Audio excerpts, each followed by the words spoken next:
Hey everybody, Ken Newhouse here, and on this episode of the Get Clients Now podcast, talking with Dr. Jonah Berger, Dean of Marketing at the Wharton School of Business, one of the world's leading authorities in behavioral and economic psychology, and author of the runaway best-selling book, Catalyst.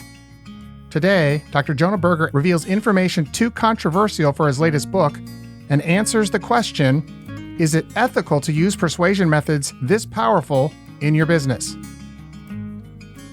Like an Aikido master, Berger's method works by using the internal momentum that resides in your prospects, a tense, coiled spring waiting to be released. And by removing your prospects' obstacles, be they internal or external, you unleash that momentum, pulling them into the decision you want them to take. You don't even know what the problem is, right? You haven't stepped in to figure out what the problem is before you apply the solution. And I think that is often the problem when we try to persuade. We are often so focused on the outcome we want to achieve and what we can do to try to get someone there that we don't stop to say, well, hold on, what are those barriers, right? Why hasn't someone already, whether it's bought a product or used a service, why haven't they done that? I'm Ken Newhouse. To me, building a profitable business isn't only about generating leads and driving sales. It's about who we are and what we're made of. I succeed in business by finding the most effective methods to persuade, inspire, and ignite the imagination of others, and find the most effective methods to persuade, inspire, and ignite the imagination of others to succeed in business. If you're a member of the new group of elite entrepreneurs, join us on the quest as we search for the newest and most effective methods you can use to get clients now.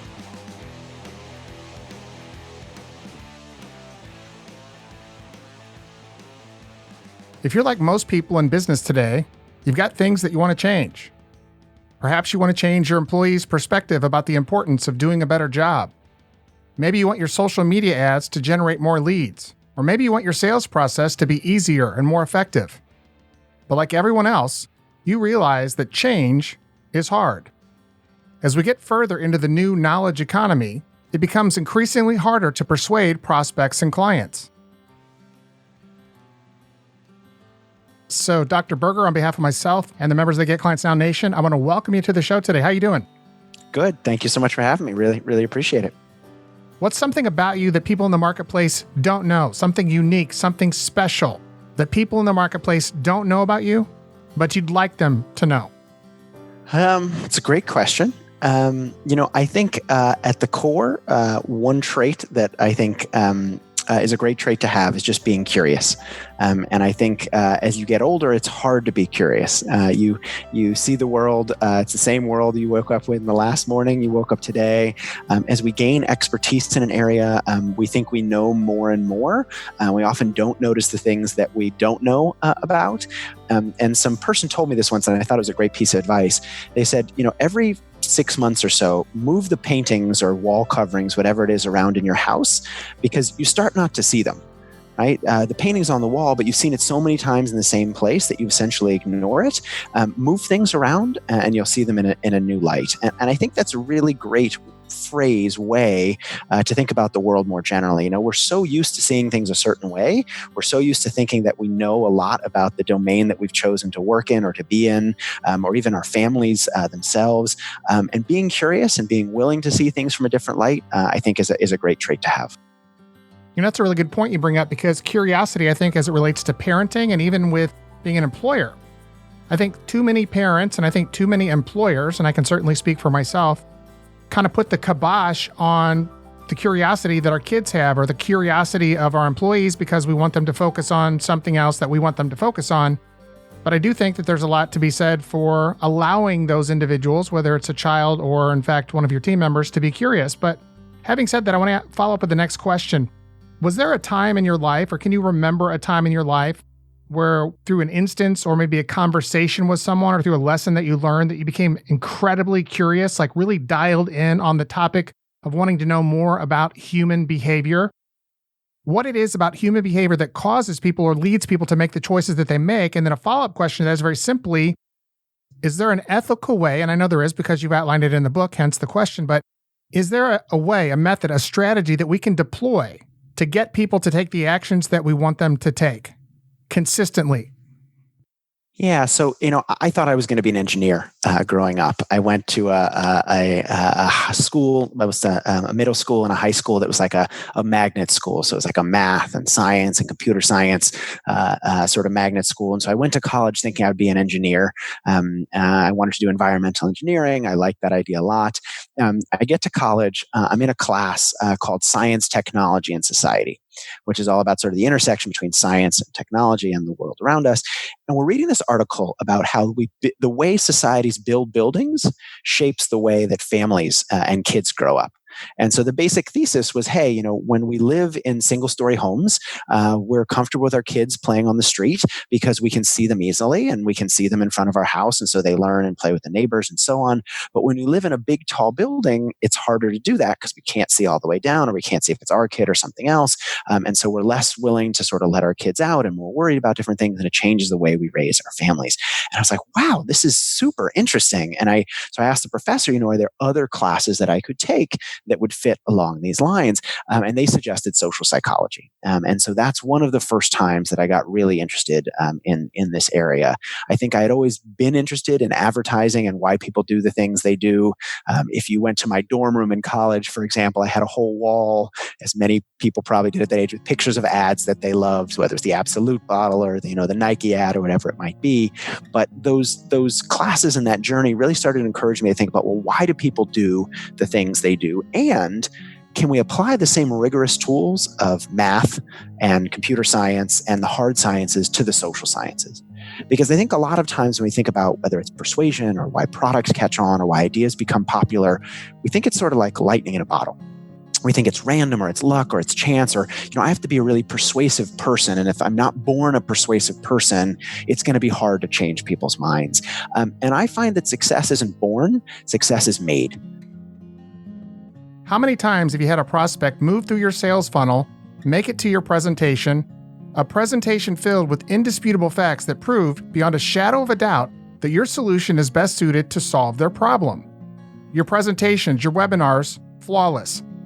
Any sane, successful business person could see that as it relates to your prospects, your solution is what they've been praying for. But after you've given your presentation, something happens. In fact, nothing happens. In spite of the reality that the facts are on your side, that you clearly have the superior solution, the solutions your prospects have been begging for, they hesitate. They don't buy. To your utter shock and disbelief, they choose to remain with their current vendor. A vendor that only hours or days before they had bitterly complained about. Right? If we understand why these things happen, we can make anything catch on. We can change anyone's mind. And so I've really devoted my life, both research-wise and academic writing, as well as popular press writing, to really sharing the science that shows us that, hey, if we understand how things work, if we understand the tools, we can really change anything. Yeah, that's the neat thing about human behavior is that while there's a lot that we don't know about it, it's very, very predictable, much more so than a lot of people understand it to be. And that's why I really appreciate the work that you've done. Contagious also was just a fabulous book, guys. Matter of fact, guys, I'm going to do this. I'm going to guarantee, it's been such a long time, and I'll say this since I read his first book, but Contagious, I'm going to guarantee that one as well. So I think they would go well together, but certainly let's talk about The Catalyst. With respect to The Catalyst, what's it about?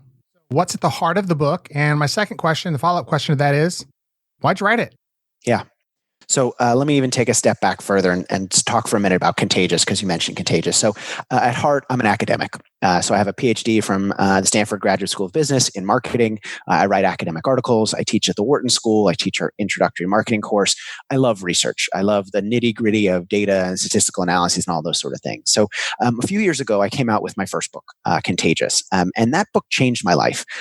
Before that book, I would love to say that everyone called me on the phone and asked me to speak and do consulting. I would be lying. Once in a while, someone asked for some help, but it was really few and far between, as is the case with most academics. But that book came out, and everything sort of changed. So suddenly I was getting calls from the companies like the Googles and Apples and Nikes of the world to small startups, B2B, B2C. As I think we mentioned, I've done some work in the dental industry with Dentsply and others. And I was really getting a chance to see how business works in a lot of different industries, both sort of consumer packaged goods, but technology goods and expensive services and ideas and political campaigns and everything in between. And I learned a lot about marketing. I learned a lot about how business is being done in today's day and age. It really opened my eyes. I didn't have as much of a background in the nuts and bolts of marketing. But I realized something interesting, which is everyone I was talking to had something in common. Isaac Newton famously noted that an object in motion tends to stay in motion, while an object at rest tends to stay at rest. Sir Isaac focused on physical objects, planets, pendulums, and the like, but the same concepts can be applied to the business world. Just like moons and comets, people and organizations are guided by inertia. And because human beings are creatures who loathe uncertainty and crave autonomy, we tend to do what we've always done. Whether they were a marketer or a leader or an employee or whatever it might be, they all had something that they wanted to change. So marketers, it's easy, right? Marketers want to change the consumer's mind or their client's mind. Leaders want to transform organizations. Employees want to change their boss's mind. Colleagues at the office want to change someone else's opinion, and parents want to change their kids' behavior. Startups want to change industries. Nonprofits want to change the world. But change is really hard. Right? Often we push and we prod and we pressure and we cajole and we try to persuade and nothing happens. And so the very simple question I started to ask was, well, could there be a better way? Could there be a different way to change minds and incite actions? And really started me on a journey where I did hundreds of interviews. I looked to the academic literature and I realized there's a different way to drive change, a more effective way to drive change, but we need to think about change differently. Yeah, that's actually one of the things, of the many things that I really enjoyed about the book, Dr. Berger, is the fact that not only did I learn a lot of new things about persuasion, but the fact that you gave so many different case studies from so many different markets, from so many different, I won't say niches, but so many different areas of life that really allowed me to open up my understanding of the things you were trying to teach. But I want to follow that up with a very simple question.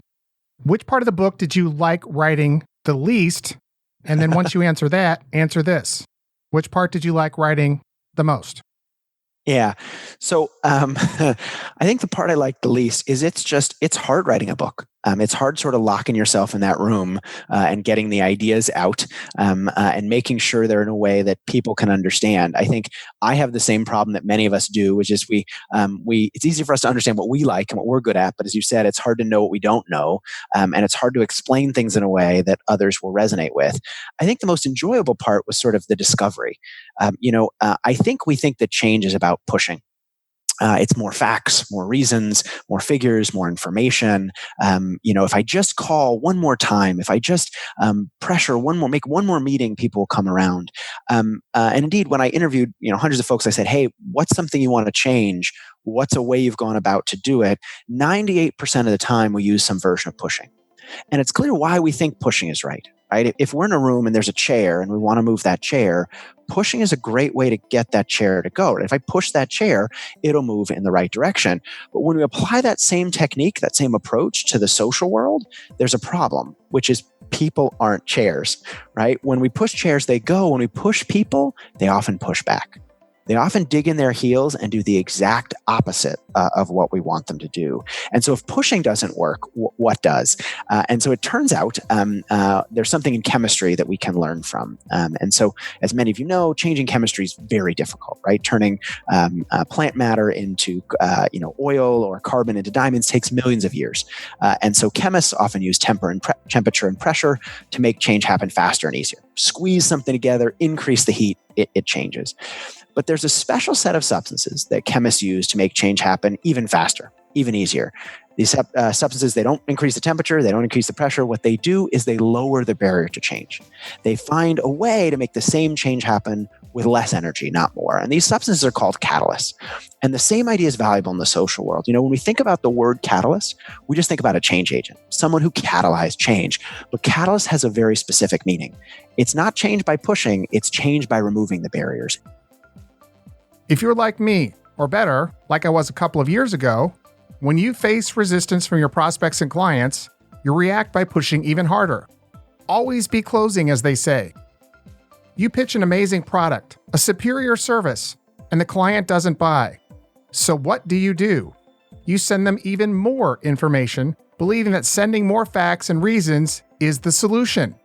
You assume that pushing harder will do the trick. That if you just provide more information, more facts, more reasons, more arguments, or just add a little more force, the prospect will come to his senses and hire you. If you listen to 5, this is it. You stop listening if you're a listener, and to the rest of this, you've got the main idea. It's about removing barriers. It's not about change by pushing harder. It's figuring out, well, what are those obstacles? Why hasn't someone changed already? And how can I mitigate them? If you're in a car, for example, you want that car to go. We often think I need to step on the gas. I get in a car, I put my key in the ignition, step on the gas. If it doesn't go, we think we need more gas. Sometimes we just need to depress that parking brake, right? Often if that parking brake is up, there's something in the way that we can step on the gas all we want, and it's not going to go. And so the book is really about what those 5 key parking brakes are. I talk about reactance, endowment, distance, uncertainty, and corroborating evidence. Together they spell reduce, which is exactly what great catalysts do. They don't push harder, they don't pressure, they don't cajole. What they do is they figure out the obstacles and they remove them. And so that's the idea of the book. How can we figure out whether we're a dentist, whether we're a marketer, whether we're a leader, whether we're an employee? What is that thing that's preventing change from happening? And how by removing it, can I get people to change? Dr. Jonah, it's interesting that you say that, because I found over the course of my career that the best, most impactful books, the books that have actually delivered the most value, not only for myself, but for my clients and members, are the books that have been able to take those things that are obvious, in fact, so obvious that they are virtually impossible to see. And in this case, you've done a phenomenal job with that in the book, because of the fact that you've taken things that are based 110% in common sense, that are absolutely so obvious that, again, they are impossible to see. But having said that, Dr. Jonah, given the fact that there are so many people teaching persuasion, I'm a direct response copywriter, been doing that for the last 25 years. And what I would say, for the most part, the books that have been written, the work that's been done, the papers that have been published, I've studied them. Not everyone, but certainly the really important, the really impactful people. And what I see is that there's so many different people out there claiming to have the next shiny object, the next new way to persuade and influence. And here's my question: with all these different methods, with all these different experts claiming to have a way or ways or methods or strategies that are going to effectively allow us to ethically persuade other people, namely in this case, our prospects and our customers, our clients, our patients, why is it, with all of this information out there, with all of these different quote unquote proven methods, so many people are failing when it comes to persuading others? Yeah. Imagine if you went to the doctor's office and the first thing that the doctor did when you got there was say, "Oh, nice to see you. Let me put a cast on you. Put a cast on your leg." You'd say, "Well, wait a second. You don't even know what the problem is, right? You haven't stepped in to figure out what the problem is before you apply the solution." And I think that is often the problem when we try to persuade. Confusion, frustration, and fear. Emotions you're becoming intimately acquainted with as the resistance to your sales effort reaches an all-time high. In the knowledge economy, pushing prospects no longer works. Deep down, you see and understand that, but against your better judgment, you push harder, only to realize that now your prospects are pushing back. We are often so focused on the outcome we want to achieve and what we can do to try to get someone there that we don't stop to say, well, hold on, what are those barriers, right? Why hasn't someone already, whether it's bought a product or used a service, why haven't they done that, right? What's preventing them from doing that particular thing? If it's a colleague at my office, well, why aren't they already doing what I want them to do? What's the thing that's getting in the way?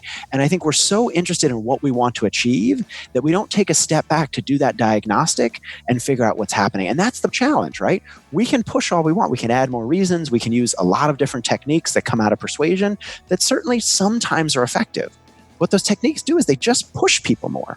And what people often do is then they just come up with more reasons why they don't want to do what we're suggesting, right? People are really good at having what's called anti-persuasion radar. We'll talk about this a little bit in a couple of minutes when we talk about reactance, but they have an ingrained system. When they know someone's trying to persuade them, their defenses go up. And the more we push, the higher their defenses go. And so pushing's not going to work, right? Yes, sometimes once in a while pushing works. Sure, certainly it does. But most times, particularly for things that are difficult to change, pushing's not going to work. To get those things to change, we have to figure out what the barriers or obstacles are and mitigate them. And I do this when I work with clients. Sometimes people say, "Oh, we're doing this or that," but they haven't stopped to say, "Well, let's take that customer journey, whether that customer is a real customer, or whether it's just a colleague, and think about what each stage, what things are preventing them from moving to the next stage. Let's identify those barriers. Let's figure out how to change them and help people move in the right direction." Yes, I refer to that as the sales prevention firewall that's ingrained in all of our DNA. I love that. Yeah, I love that fire. That's a nice idea. So as I alluded to in a previous question, Dr. Jonah, I think it was the question before this one, lots of people out there teaching lots of different methods, strategies, ways to persuade those in the marketplace, specifically in the business context. And in fact, most of those methods, as we can see, aren't working for people. So based on the work that you did in the book, all the research, and again, you did a tremendous amount of research, which was awesome. But have you found that there's a better way to persuade people, to get them to do what you want, to get them to take the action that we want and do it consistently? Certainly, yeah. And to me, it's about reducing those barriers, right? So I talk about 5 in the book. I talk about reactance, endowment, distance, uncertainty, and corroborating evidence. I don't mean to suggest, by the way, that those are the only barriers out there. Those are the 5 that I've seen come up again and again across industries and situations, whether you're trying to change a client's mind or a colleague's or a boss's or your kids. These things come up again and again. Put them together in an acronym. They spell REDUCE, which is exactly what catalysts do. They don't push harder. They find those key barriers and they reduce them. They find those key obstacles and they reduce them. And so each chapter is sort of an explanation about, well, what is that barrier? What is reactance? What is endowment? What's the science behind it? And then some tips and tricks and techniques, again, across different spaces that I've seen work to mitigate those barriers or to reduce them. So, Dr. Jonah, now that you've said that, that actually generates a question for me that I didn't have written in my list of questions for you, but I want to throw it in because I think it's relevant. So you get to the point where you've actually created this framework, 5 different methods for generating change in your prospects, very, very consistently, very, very effectively, non-manipulative, totally ethical. But what I want to know is that when you figured this out, when you came to that aha moment and realized what you had created, what was the thing that surprised you most? Yeah, I mean, I think the biggest surprise for me was a little bit of what you said already, which is it seems simple. I mean, reducing the barriers, like you say, and it's like, oh yeah, figure out what the barriers are and reduce them. Like that's a half sentence, but it's so effective and we don't do it. And I think part of it is our egocentrism. Part of it's ease, maybe part of it's laziness, but part of it's just we're so focused on the thing we want to achieve. And let me be clear, by the way, sometimes you hear about people who write books on persuasion. They're the most persuasive person you've ever met, right? Like they get up on stage and everyone listens to everything they say. And you just imagine their kids sort of, yes, yes, mom or dad, I'll do whatever you want. They're just really persuasive people. I'm not a persuasive person. People don't like being told what to do, even from qualified professionals. So rather than saying, yes, let's do this, prospects are saying, let me think about it, or I'll get back to you. When they don't get back to you, you call them again and again and again. It doesn't take long before you finally realize they're not going to return your calls. Maybe it's time to ask yourself this question. If pushing prospects no longer works, what does? It's not that everyone I talk to does everything I want all the time. It was really about sort of noticing my own places where I was failing, notice other places where other people were failing, that these sort of ideas came together. And it's such a simple shift, such a simple approach, yet it's quite effective because it really takes into account the audience that we're trying to talk about, right? It forces us to say, well, what about them? What are their needs? And by paying more attention to them really makes it easier. So let's do this. Let's take a look at the 5 elements in your framework. Actually, we don't have time to look at all 5. Another reason to buy the book, and remember, I'm guaranteeing the book Contagious as well. But let's do this. Let's take a look at the first element in the REDUCE framework, which is reactance. Sure. Is it okay if I tell a story for a minute? Is that okay? Hey, story is one of the best ways to communicate persuasively, so go for it. Great. So Let's tell a story about something, or talk about a story about something that many of us are familiar with, which are something called Tide Pods. So many of you probably know Tide Pods. You throw them in the laundry to clean your clothes. Let me tell you a story about Tide Pods. So a number of years ago, Tide, owned by Procter and Gamble, is trying to figure out a way to make laundry faster and easier. And so they realized, look, what's the challenge? People get their hands messy. They don't know how much to put in. If we could just come up with like a little tablet that people could throw in the laundry, it'd be easier to do. It could release different chemicals at different points in time and do a better job of cleaning clothes. So Tide comes out with these Tide Pods. They spend over $100 million in marketing, and they hope to take a big chunk of the billion-dollar laundry industry. Okay, so Tide Pods come out and they do okay, but there's a problem, which is that people are eating them. And I want to pause there for a second. Some of your listeners are probably going, I must have heard him wrong, right? I mean, he said people are eating them. People aren't eating chemicals, right? I mean, he must mean something else. No, people are eating them. People are eating Tide Pods. So there's a funny video on a major website, a funny article on The Onion, and suddenly now young people are challenging each other to eat Tide Pods. It's called the Tide Pod Challenge. Now, imagine you're a Tide executive in that situation. You're sitting there going, well, what are we supposed to do? People are eating chemicals. They shouldn't do that. And so they do what most people would do in that situation. They tell people not to. Instead of continuing to ask, what's going to convince my prospects to say yes to my offer, perhaps it's time to start asking yourself a different question. One that looks at your problem from a different angle. Here's that question. Why hasn't my prospect chosen me or my solution already? So they come out with basically a public service announcement saying, don't eat Tide Pods. And in case that's not enough, they hire Rob Gronkowski, celebrity, to post online saying, hey, don't eat Tide Pods. It's a bad idea. So people shouldn't eat Tide Pods. Tide makes an announcement telling people not to eat Tide Pods. They think that will be the end of it. The exact opposite happens. That's when all hell breaks loose. Interest in Tide Pods goes up over 400%. Visits to poison control go up as well. Essentially, a warning became a recommendation. Telling people not to do something made them more likely to do it. Now, you may be sitting there going, well, hold on, right? I'm never going to tell people not to eat Tide Pods. Of course, I wouldn't do that. But we do the same thing all the time. We either tell people not to do something. We tell our kids, hey, don't touch that. The government just told people, hey, don't go outside your homes because of COVID or coronavirus. Or we tell people to do something. Wear a mask, brush your teeth, buy this product or service. The challenge is that when we push people, they push back. They don't just go along, they push back. And the reason why is something we've alluded to a little bit already, right? I think, Ken, you called it something different, but I would call it sort of the anti-persuasion radar. You said something similar. I liked your phrasing as well. It's sort of an anti-missile defense system almost that goes up when people realize someone's trying to persuade them. I ignore the message. I avoid it. I put up a barrier, or even worse, I counter-argue. I think about all the reasons why what someone's suggesting is wrong. And so the challenge is by trying to persuade people, we're taking away their freedom and autonomy. People love to feel like they're in control. They love to feel like they make the choices in their own life. Why did I buy this product? Why did I use this service? Why did I engage in this behavior? I did it because I like it, because I want to. But as soon as we tell people to do something, now it's not clear whether they're doing it because they wanted to, or they're doing it because we told them to. And as soon as they can make that attribution, well, I'm doing it because someone told me, whether that person is my parent, whether that person is my boss, my colleague, or the government, suddenly I'm less interested in doing it because it infringes on my belief that I did it for myself. And so because of that, right, we need to stop persuading. We need to stop trying to sell people and get them to buy in. We need to stop persuading people and get them to persuade themselves. And so in the book, I talk about 4 ways to do this. But the key insight is let's give people back some freedom and control. Let's stop taking their choice away and forcing them to put up those barriers. And let's give them more freedom and control in the journey, which will make them more likely to come along. Dr. Jonah, let's do this because it wasn't part of my list of questions. Let's take 30 to 60 seconds and break down that first one. Kind of dig a little deeper. You mentioned providing a menu, and that'll kind of whet our appetite and get us moving in the right direction. Sure. Yeah. So, and I'll talk about this in a meeting context, right? So imagine you're in a meeting with a boss or a colleague or a client. You want to change their mind. Okay.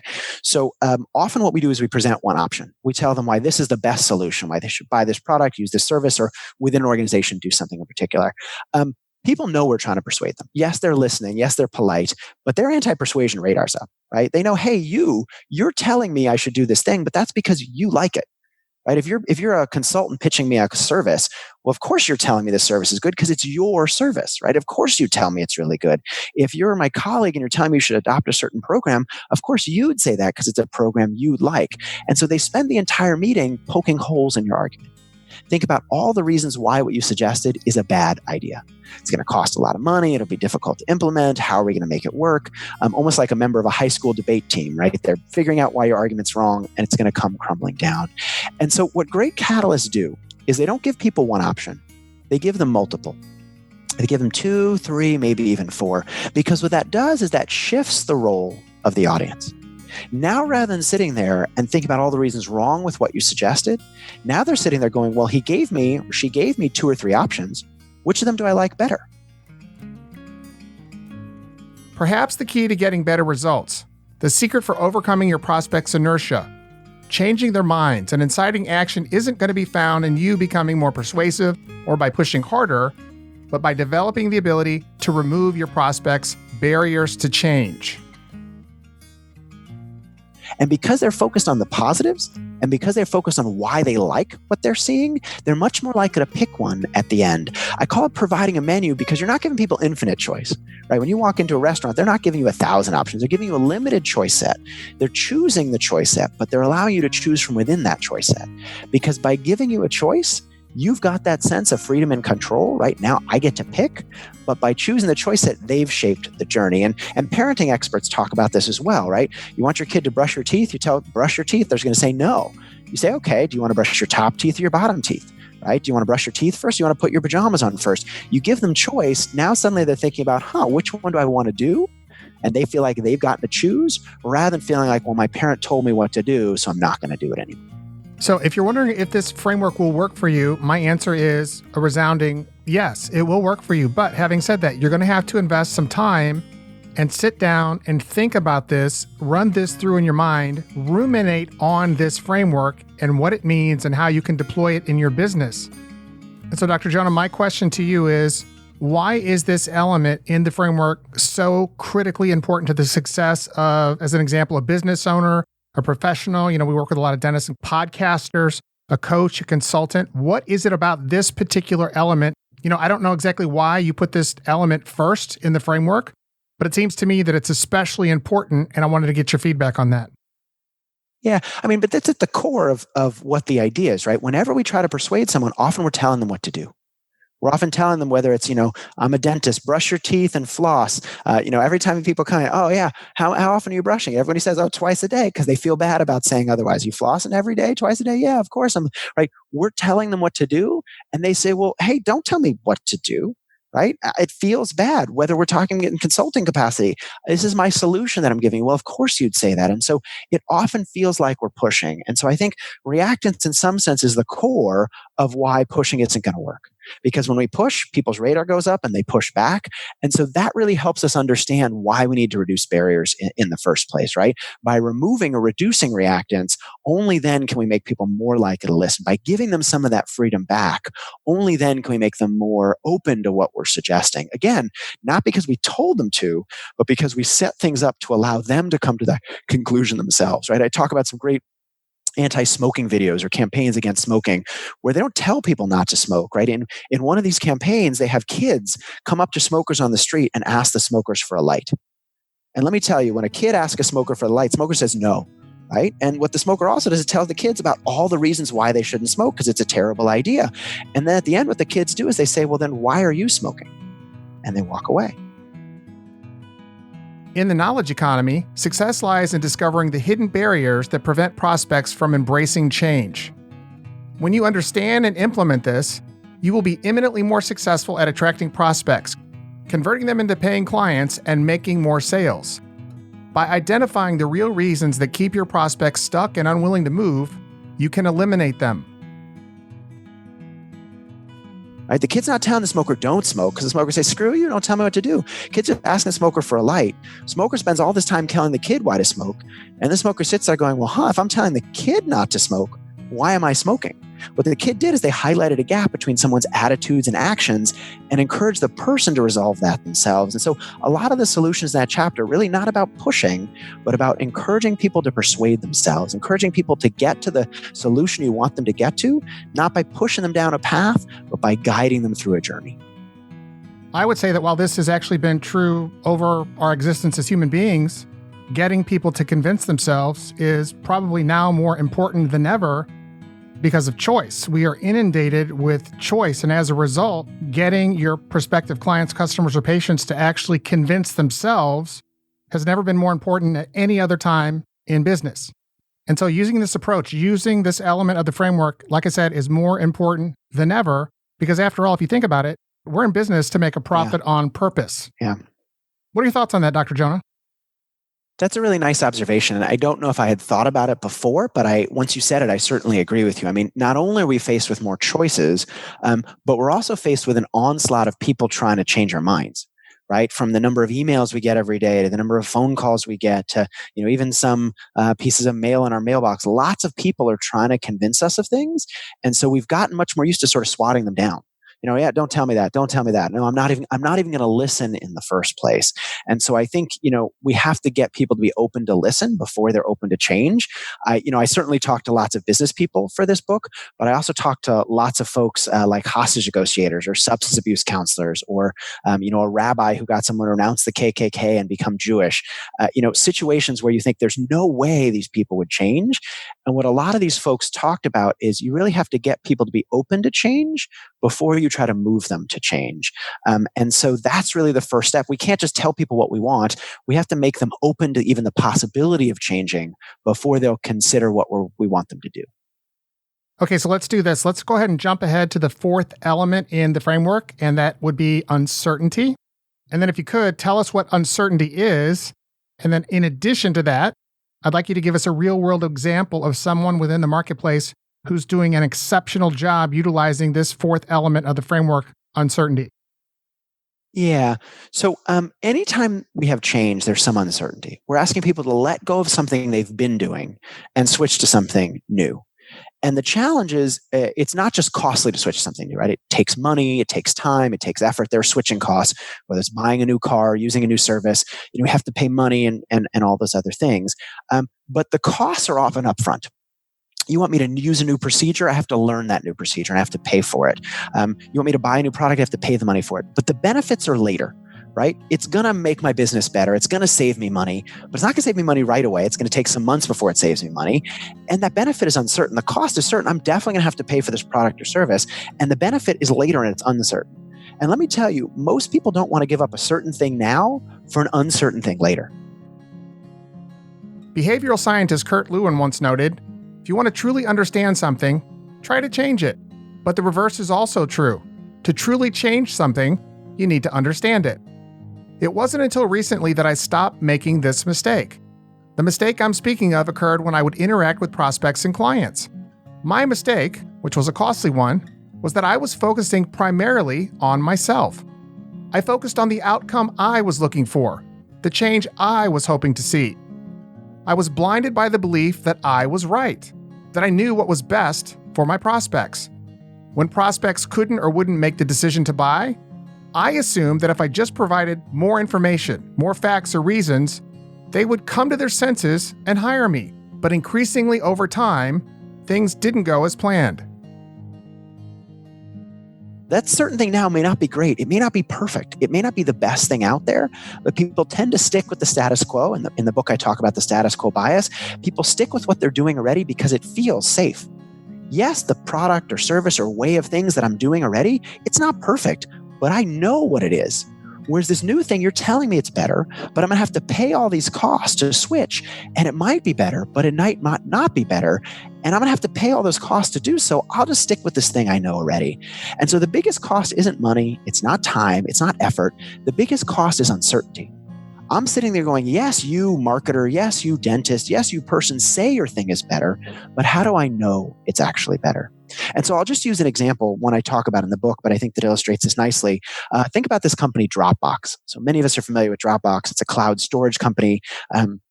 It allows us to store files online. Today, it's big and hugely successful, but it wasn't always that way. When they rolled out, they had a lot of problem getting traction. Why was that? People were uncertain. They hadn't stored things in the cloud before. They're used to storing things on their desktop. Of course, Dropbox said they were great. What if the cloud went down? People weren't used to it. They didn't want to do it. And so they tried sort of paying for advertising or hiring marketing folks that were having some trouble. So what did they do? They gave it away for free.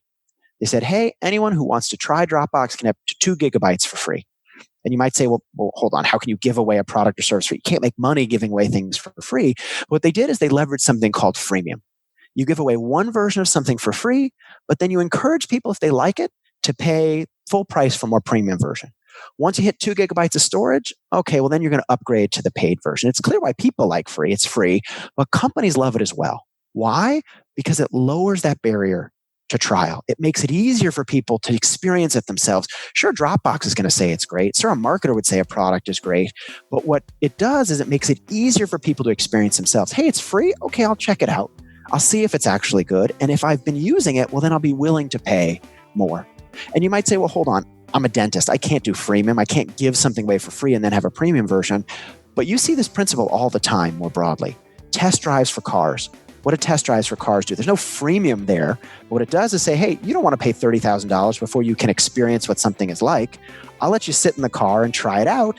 And then if you like it, you'll buy it. Think about samples at the grocery store. Think about the little bottles of shampoo or toothpaste you get at a hotel.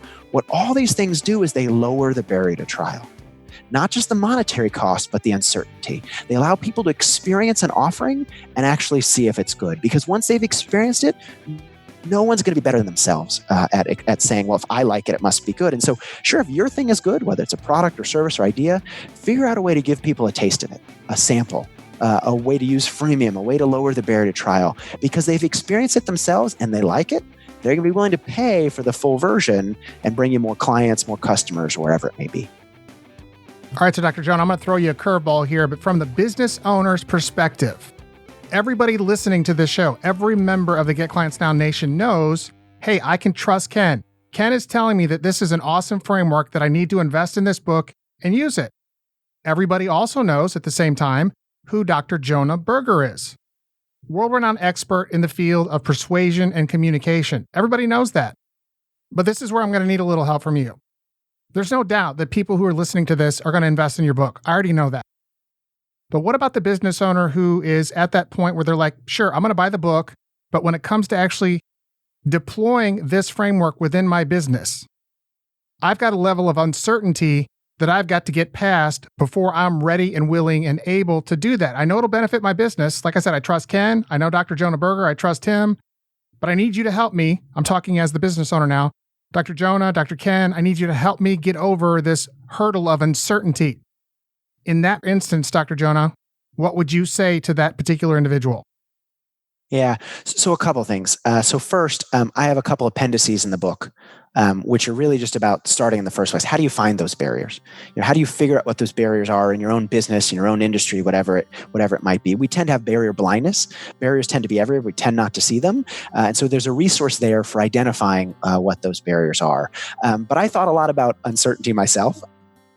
It wasn't until I learned that by focusing on my prospects and clients, and by understanding what they really wanted, what they needed, that I was able to transform my results, grow my business, and enjoy greater success than I ever thought possible. Whenever I write a book, I try to make sure that I use the principles of the book to offer the book, because otherwise, if I'm not drinking my own Kool-Aid, what would it be? When Contagious came out, there was a big piece in Fast Company about me in the book, and it said, he says he can make anything catch on. If the book's not a New York Times bestseller, it'll prove his framework wrong. And so, thank goodness the book was a New York Times bestseller, so it all ended well. But I think in this case, I thought a lot about uncertainty, and so you can go to my website. There are a bunch of free resources. You don't have to pay any money. You can download a guide to changing your boss's mind, changing a client's mind. You can download a one-pager with the framework of a book to give you some sense of how it it works. There's certainly resources there to allow people to experience the offering, because I think this is a powerful approach. And what I love about it is anyone can use it. You don't need to be the most persuasive person. You don't need to be a marketing genius. You don't need to be the most charismatic individual in your office. All you have to do is understand what those obstacles and barriers are. And so I think the book, as well as the resources, really help people figure that out. And if we understand why someone isn't changing, if we understand why they haven't changed already, I think we can change anything.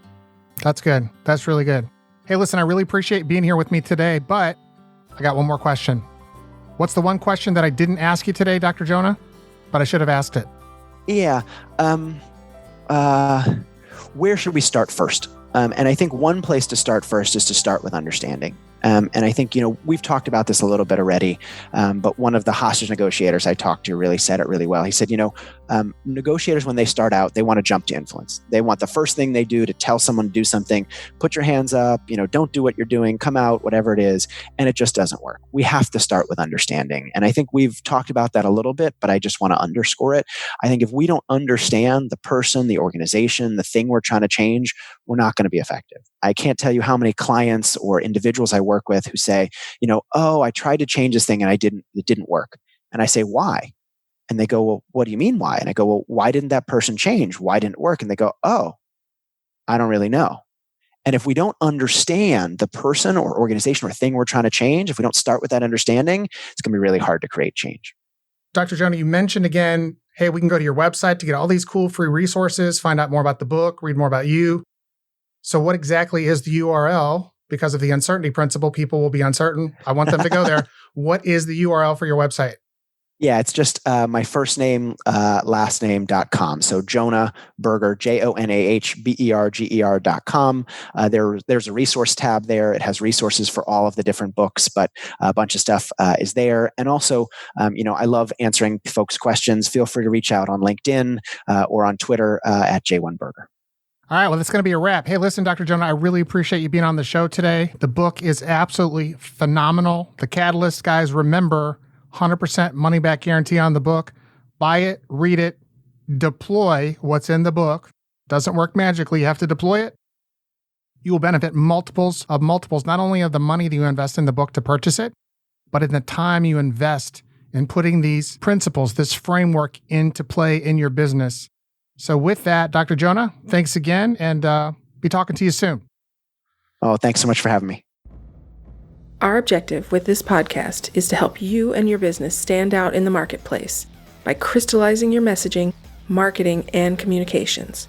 On behalf of the whole Kin Newhouse team, thanks for listening.